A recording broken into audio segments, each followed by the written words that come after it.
Nova Slovenija je vedno bila in vedno bo zagovornica delovnih in ustvarjalnih ljudi.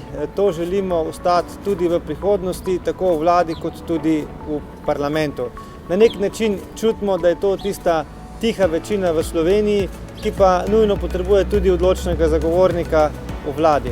Nove investicije, potreb imamo v Sloveniji veliko, tudi denarja ne manjka toliko, zato podpiramo idejo Ministrstva za infrastrukturo o investicijskem skladu, ki bi imel lahko več milijard potencijala za vlaganje v velike projekte in s tem bi veliko prispevali k dobrobiti in državljanov, vozili bi se po boljših železnicah, po boljših cestah, imeli več domov za ostarele, stanovanjsko politiko lahko na tak način rešujemo in imamo tudi možnost, da aktiviramo tudi sredstva, ki jih imamo na bankah, kjer imamo Slovenci zbrano že skoraj 21 milijard denarja.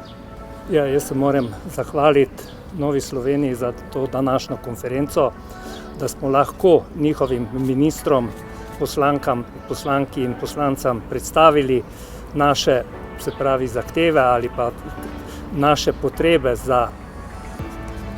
mislim, da zopet oživimo to slovensko gospodarstvo po tem koronavirusu. Moram reči, da so nas dobro poslušali in da imamo kar nekaj skupnih stičnih točk. Ja, jaz mislim, da moramo biti kar zadovoljni stanjem v Sloveniji napram drugim državam. In mislim, da tukaj skupno delo vlade, vseh ljudi v naši državi nas je pripeljalo do ene situacije, kjer lahko načrtujemo prihodnost.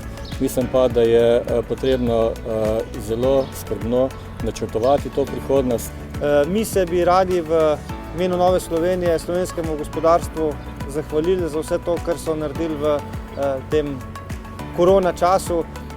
Vendarle so pomembno prispevali k temu, da kljub vsemu temu ukrepu se je življenje vrtelo naprej, da je Slovenija živela in na koncu tudi preživela. Tako da hvala lepa.